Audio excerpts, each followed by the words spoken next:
আমি গত 15ই মার্চ আমার ফেসবুকে একটা স্ট্যাটাস দিছিলাম, সেখানে আমি পন্দের আলোর পত্রিকা একটা সংবাদ তুলে ধরেছিলাম যে 2.5 মাস আগে দেশে ফেরার আদেশ পাওয়া সত্ত্বেও মরক্কোতে নিযুক্ত হাসিনার লেসপেন্সার রাষ্ট্রদূত হারুন রশিদ কানাডায় পালায় গেছে।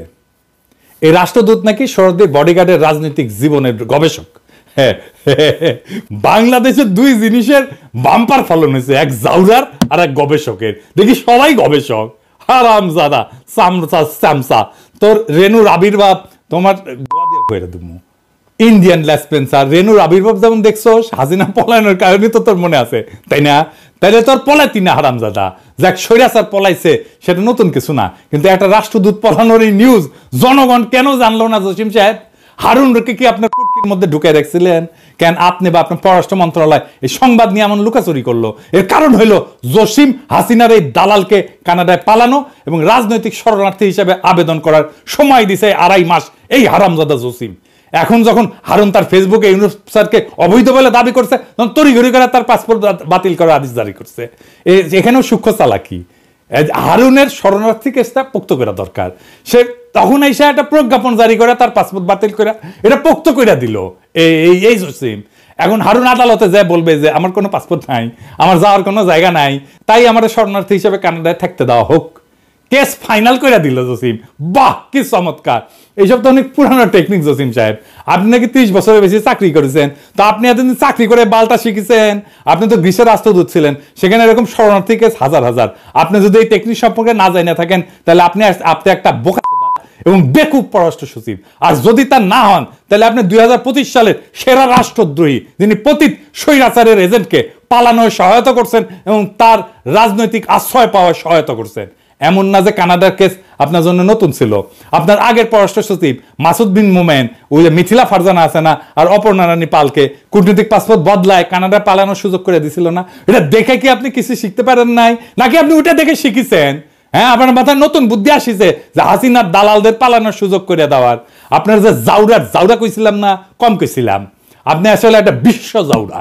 জাউরামিতে আপনি বিশ্ব তালিকায় স্থান পাবেন। আলহামদুলিল্লাহ, বাংলাদেশের একজন জাউরা অ্যাটলিস্ট পৃথিবীর সেরা হয়েছে। কিন্তু সমস্যা হলো আপনি জাউরা, কিন্তু মাথায় কোনো বুদ্ধি নাই। আপনি যখন এই কাজের কাজ করেন, তখন আপনার প্রধান সহযোগী নাজমুল হক ছিল মহাপরিচালক প্রশাসন। নাজমুল নিয়ে গত পর্বে অনেক করছি। পাক্কা আওয়ামী পরিবার থেকে উঠে আসা কর্মকর্তা নাজমুল, যাকে মাসুদ বিন মোমেন গোপনে মহাপরিচালক প্রশাসন বানায় যায় আওয়ামী লীগপন্থী অফিসারদের সেফ প্যাসেজ দিতে। জসিম নাজমুল সিন্ডিকেট তাদের 5 মাস সময় হারুনের মতো আর কি অপকর্ম করেছে তা আস্তে আস্তে প্রকাশিত হবে। আমার কাছে খবর আসিচ্ছে। যাই হোক, এটা পরে আসিচ্ছি।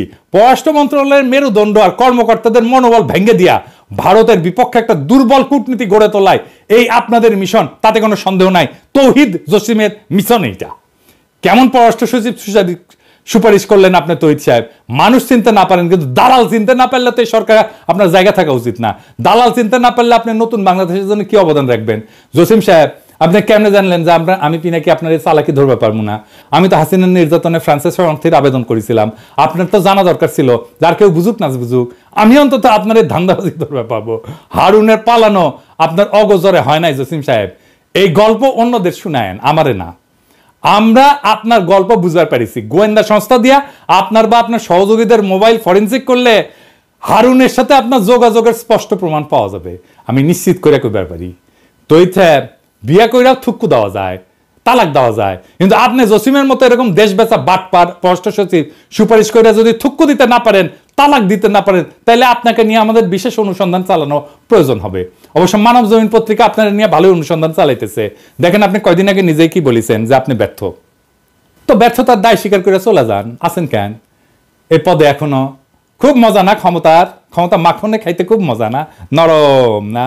হ্যাঁ, ব্যর্থ হইয়া জনগণের টাকা বেতন নিতে লজ্জা লাগে না তৈরি সাহেব আপনার? জসিমের মতো একটা হাসিনার দালালকে কেন আপনি সুপারিশ করেছেন? কেন তার সব অপকর্ম ঢাকার জন্য আপনি এত মরিয়া? কি উদ্দেশ্য আপনাদের? আসেন সেটা একটু দেখি। জসিমের মূল উদ্দেশ্য বোঝার জন্য বেশি দূর যাওয়া লাগবে না। গত 18 অক্টোবর 2024 সালে বাংলা ট্রিবিউনে একটা সাক্ষাৎকার ছাপা হয়। সেটি উনি কি কইছেন সেটা না দেখি। উনি কইছেন, অন্তর্বর্তী সরকারের সফলতার উপর বাংলাদেশের ভবিষ্যৎ পররাষ্ট্রনীতি কতটুকু শক্তিশালী হবে সেটি নির্ভর করছে। অন্তর্বর্তী সরকারকে বিদেশিরা গভীর আগ্রহ নিয়ে পর্যবেক্ষণ করছে এবং একই সঙ্গে এই কাজে আন্তরিকভাবে সহায়তা করতে চাইছে। এর অভিষ্ট ফলাফল হচ্ছে নির্বাচনের মধ্য দিয়ে পরবর্তী যে সরকার আসবে তাদের সঙ্গে বিদেশিদের সম্পর্কের অন্যতম নির্ধারক হবে দেশীয় সংস্কারের সাফল্য। হারামজাদা বিশ্বজাউরা নির্বাচনের জন্য একেবারে পাগল হয়ে গেছো। হ্যাঁ, একেবারে বিএনপির কেস ফলো করিচ্ছ না, বিএনপির লিখে দেওয়া টেক্সট না। নির্বাচনের পরে সরকার কি করবে এটা ভাবার তোর কাজ। জসিমকে নিয়ে করা আগের পর্বে আমি বলছিলাম যে বাটপার এখন বিএনপিকে ক্ষমতা আনার জন্য পাগল হয়ে গেছে, আর সেই সাথে বাস্তবায়ন করতেছে ইন্ডিয়ান প্রেসক্রিপশন, যেটা হলো ইউনূস সরকারের দ্রুত বিদায় আর আওয়ামী লীগের পুনর্বাসন করা। আগের পর্বে আমি বলেছিলাম না যে জসিম এই সরকারের লেজিটিমেসি আর বিপ্লবের ন্যারেটিভ নিয়ে কোনো কাজ করে নাই, কেন করে নাই তা এখন পরিষ্কার। তো এই কাজ যে করা লাগবে এমন কথা যে জসিম জানতো না তা কিন্তু না। এই সাক্ষাৎকারে দেখেন এই হারামজাদা কি বলিছে। অন্তর্বর্তী সরকার দায়িত্ব নেওয়ার প্রথম দিকের একটা চ্যালেঞ্জ ছিল জুলাই আগস্ট বিপ্লবের সঠিক ন্যারেটিভ তুলে ধরা।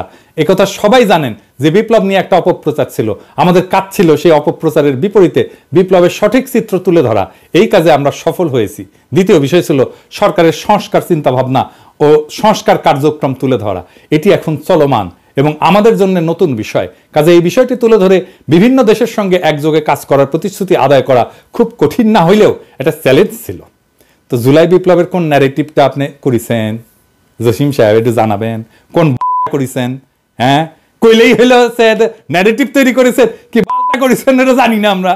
হ্যাঁ, বিভিন্ন দেশের সাথে একযোগে কাজ করার যে সম্মতি আদায়ের জন্য আপনি গেছেন সার্বিয়া, আলজেরিয়া, মিশর, এটাই না এই ভূগোল বুঝাইতেছেন।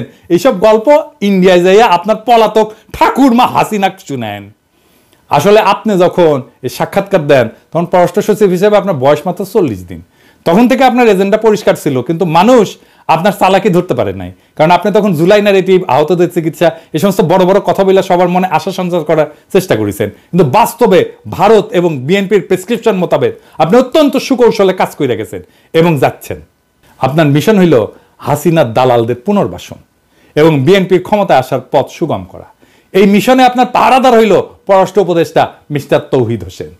আপনারা মিলা স্বৈরাচারের যে সমস্ত দালাল পাল্টেছেন তার কিছু আগের পর্বে দেখাইছি, সব ইচ্ছা করে একেবারে দেখাই নাই, কারণ সব দেখাইলে নিতে পারতেন না।